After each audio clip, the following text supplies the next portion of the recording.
Hello, everybody. This is Gerald Salenti, and it's Wednesday, February 19th, 2025.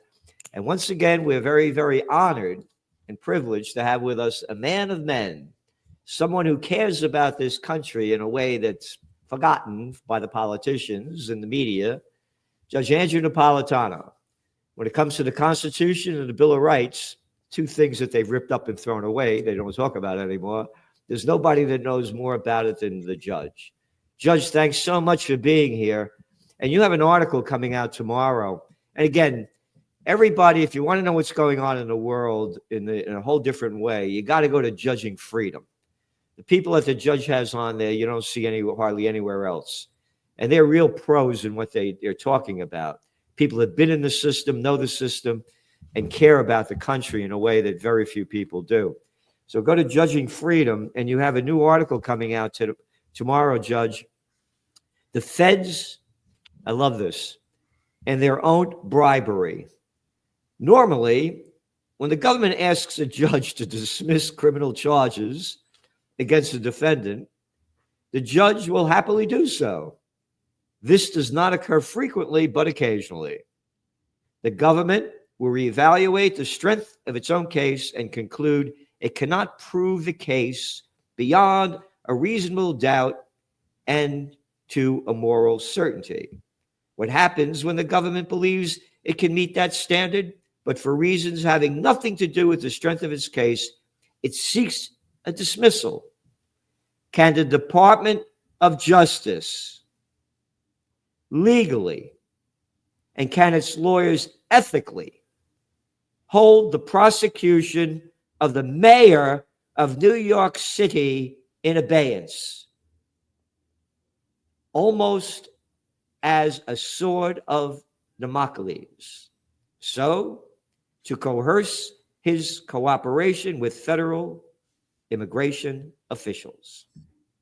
Stated differently, can the Department of Justice, which sought to obtain an indictment of Mayor Eric Adams for bribery, use its own bribery in order to influence the mayor's judgment on policy decisions? That's the issue that's before a federal judge as we speak, Gerald. Mayor Adams denies the bribery. The government says the case against him is overwhelming. The investigation began under the first Trump administration when Eric Adams was the president of the borough of Brooklyn. The allegations are pretty serious, and one of his co-defendants has pleaded guilty and agreed to testify against him. His lawyers went to the federal prosecutor in Lower Manhattan, appointed by Donald Trump in an interim basis, and said, we got a deal for you. You want the city of New York with its massive assets and governmental structure, NYPD, Department of Corrections, Health and Hospitals, Social Services, homeless people, everything. You want us to cooperate with ICE, drop the charges against the mayor. The lawyers were outraged and said that's illegal and unethical. Get out of here. The mayor's lawyers went to senior Justice Department officials in D.C. who said, not a bad idea. And then the senior justice officials in D.C. ordered the prosecutors in Manhattan to ask a federal judge to dismiss the case without prejudice, a fancy phrase for don't throw it out, just put it on the shelf so that we can take it off the shelf in case the mayor doesn't do what we want him to do. 7 of those lawyers resigned rather than do that because they all know it's unethical and potentially criminal. Eventually, 3 lawyers in D.C. signed the application before the federal judge. As we speak, they're all in federal court in Lower Manhattan, and I suspect what's going to happen to them is something lawyers hate, Gerald. They're going to be put under oath and forced to testify about what they knew and when they knew it.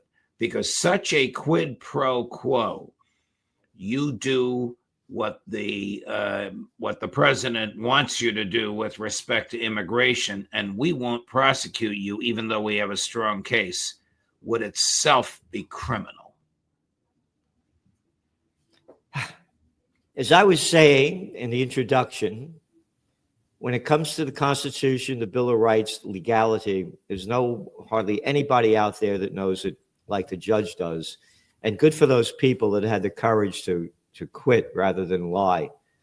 And another thing, just to make this really DOJ has clear, blasted this this chief prosecutor Danielle Sassoon as being out of step with the times. A fancy phrase for she's a left-wing creep. A left-wing creep. She clerked for Justice Antonin Scalia. She's a member of the Federalist Society and speaks for them all over the country. They don't know what the hell they're talking about.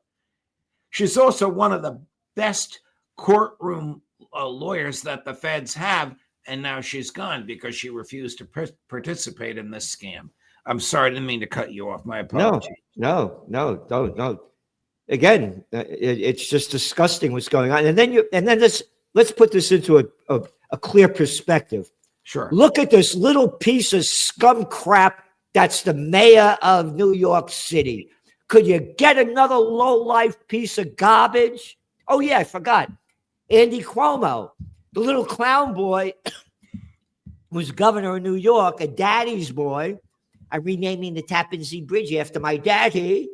Oh, you forgot to put Mario M. Cuomo. Take down those signs. You got to put them back up and put an M in there. Yeah, that little piece of scum is now running for mayor in New York City. Well, look at the little shit show we got in front of our eyes. It's very interesting you should say that, because Eric Adams, who is, of course, a Democrat, has intimated he might join the Republican Party because he fears that he would lose in a Democratic primary against Andrew Cuomo.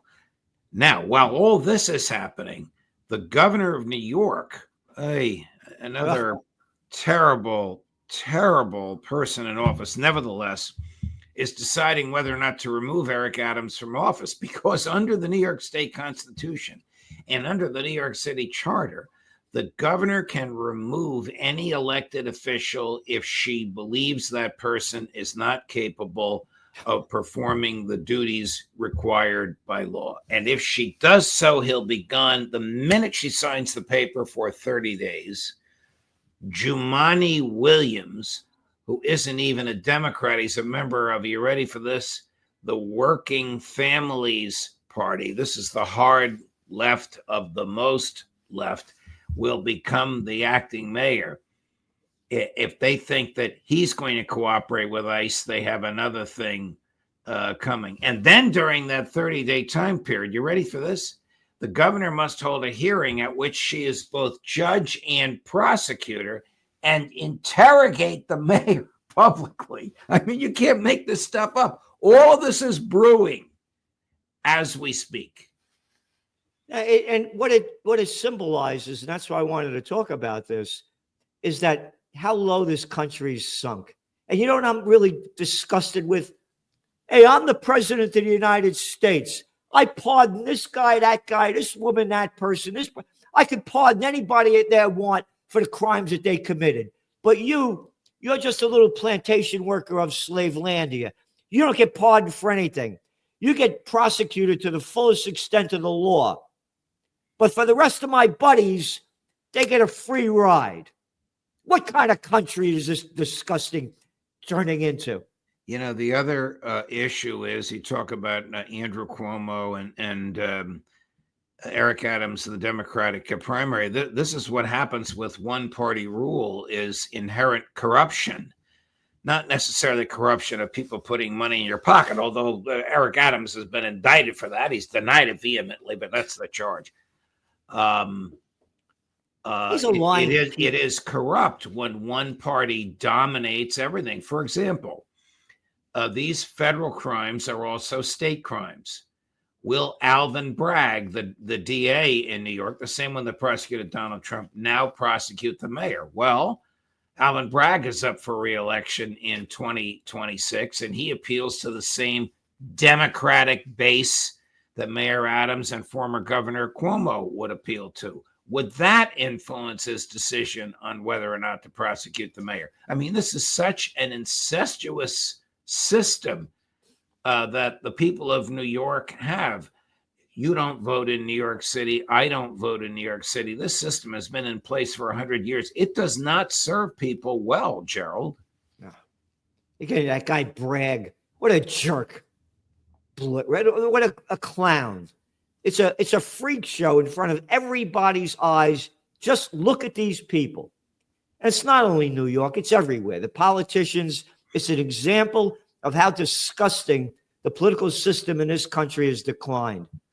By the way, Judge, I began my career working on political campaigns. Right. You were once a part of this system, although where you were, correct me if I'm wrong, it was a two-party system. But the point being, never in my life have there been a better time for a new third party than now. Yes. The people are disgusted with the Democrats. They got nobody. They got nobody there. There's nobody that they could put out to run for office. It's a freak show. And the same thing on the Republican side. The only thing that's making the Republican side look good is Trump. Correct. All this waste and fraud and abuse that Musk is finding, Republicans voted for all of this as well. The budget that he's eviscerating is Mike Johnson's budget, the Republican Speaker of the House. Oh, so by the way, talking about Musk, it's not just the Democrats.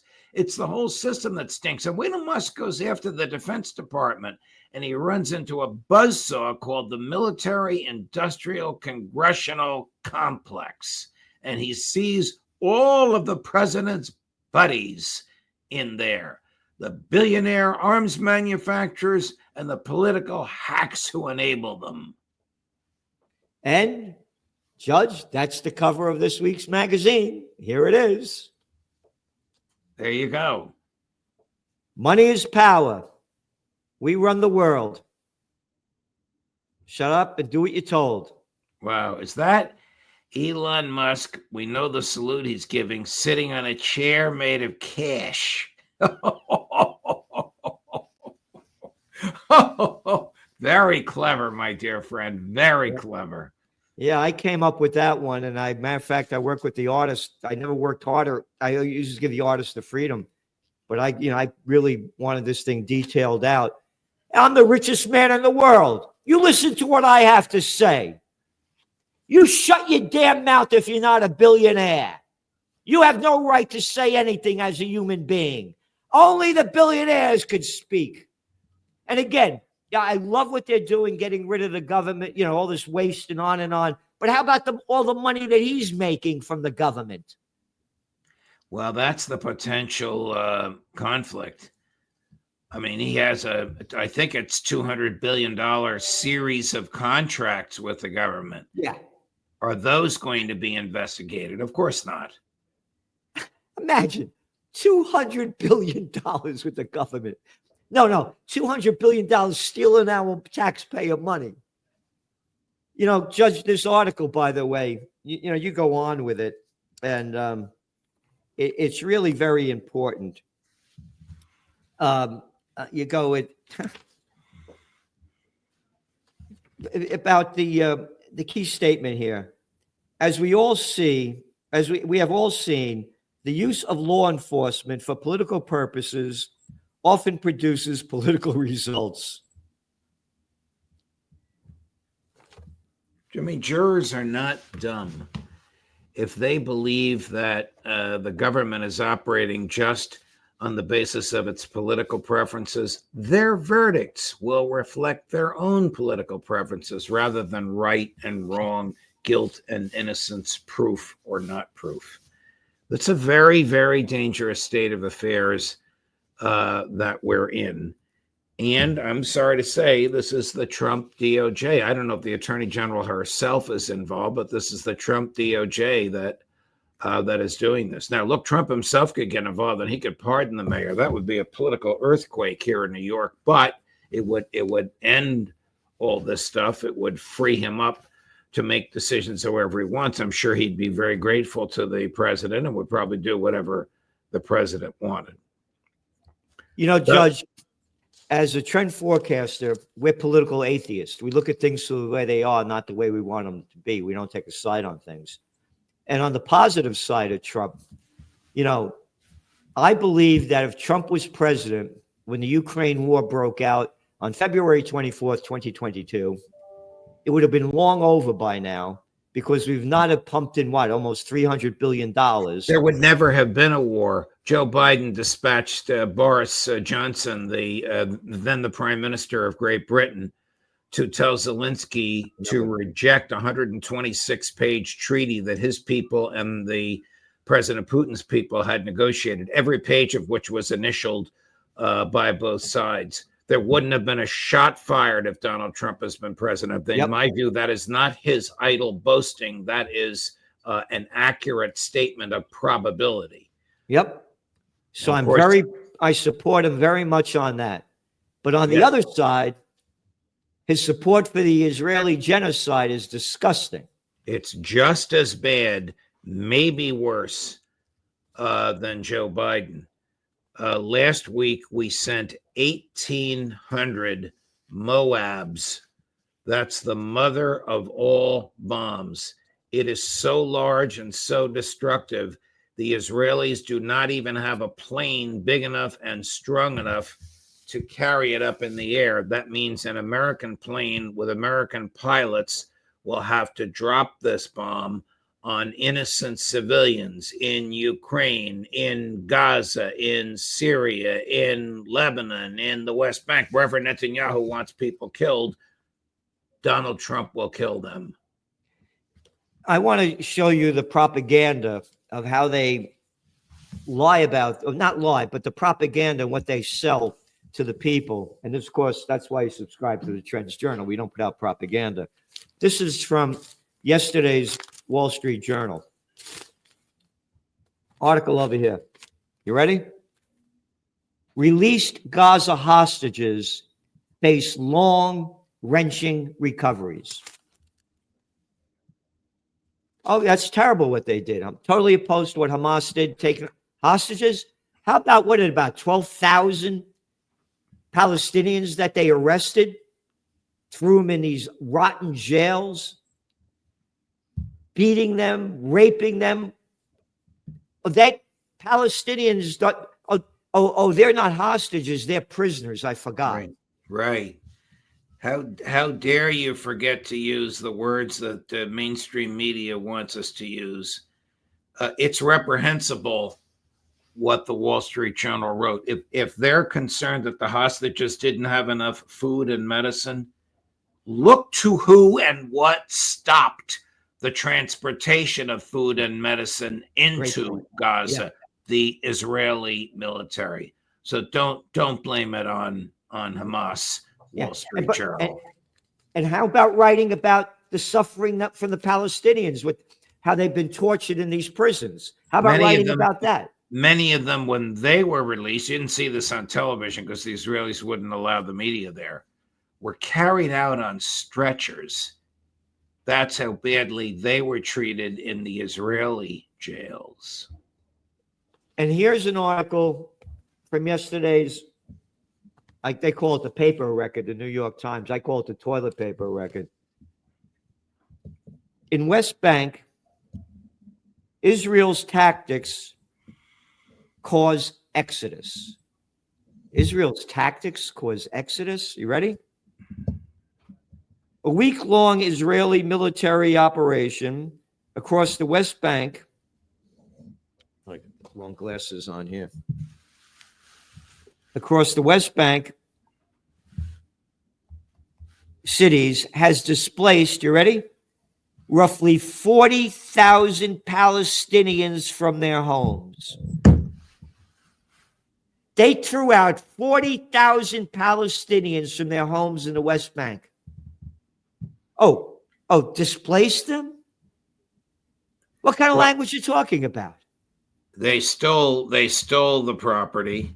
And Donald Trump has declared he doesn't have the authority to do this. Of course, he doesn't have the authority to do a lot of what he does.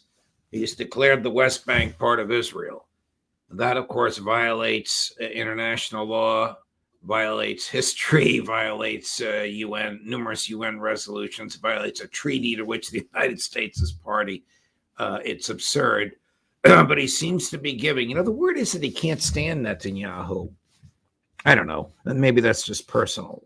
But he seems to be giving Netanyahu everything he wants, even more than what Biden wants. According to Matt Ho, who appears on my show on Tuesdays, since Trump became president, every 15 hours, a huge cargo plane leaves the U.S., usually New Jersey, and flies to Tel Aviv. Every 15 hours.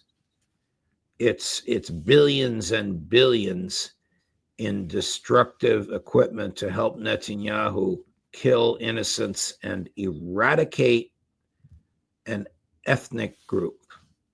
And Donald Trump is as much a part of that as Joe Biden. Yep. Again, could you imagine? 40,000 people right from their homes? Get out of your house. Get out of your homes. We're taking it over. Get out. Get out of here. Get out of here. Where's the outrage? Where's the outrage? Could you imagine if these were 40,000 Palestinians, if there were 40,000 Jewish people that the Arabs are throwing out of their homes? Oh, boy. Oh, my God, how terrible. The hypocrisy of this. Well, they called Biden Genocide Joe. I don't know what they're going to call Trump. So far, he's Teflon with respect to the Israelis, but I don't know how much longer that will last. I got to tell you, Judge, what is he's in now? What almost a month? Trump. This is going to be the wildest ride into the future that I think we've ever going to see in modern history. I think you're right. I don't know how much longer the Republicans in the Congress will be supine and just look the other way as he steals power from the Congress. I mean, today he declared himself the head of the SEC. Well, he's not the head of the SEC. There's a valid chair appointed by Joe Biden and confirmed by the Senate, who under the law can only be fired for misconduct in office, not because the president wants his job. No, this is going to be a wild two of our top trends this year is the Trump card, and I never did this one before, the wild card. And what's the wild card? Anything, it's the Joker's wild. Anything can happen. I've never seen more uncertainty about volatile situations developing than now. And you look at what's going on with gold prices. I wouldn't have thought they've gone up this as fast as they have. And it's the reason they're going up so much, as we're speaking now, what it's about $2,940 an ounce. Wow. Up almost 12% this year because of the global uncertainty of what's going on economically and geopolitically under the Trump administration. Right. So this is a time, again, everybody stay tuned to Judging Freedom. He has great people on there. He's doing everything he can in the true American spirit to reignite what this country was supposed to be founded upon by our founding fathers and has been lost now. As I said, Judge, never before. Two of your biggest admirers are on today, Phil Giraldi and Colonel Douglas McGregor. Thank you. Great. Oh, they're great. So, Judge, thanks for tuning in. Thanks for doing this today. And everybody, again, go to Judging Freedom, because what you're hearing from these people, you're not going to hear anywhere else. Thanks a lot, Judge. Thank you, Gerald. All the best, my friend.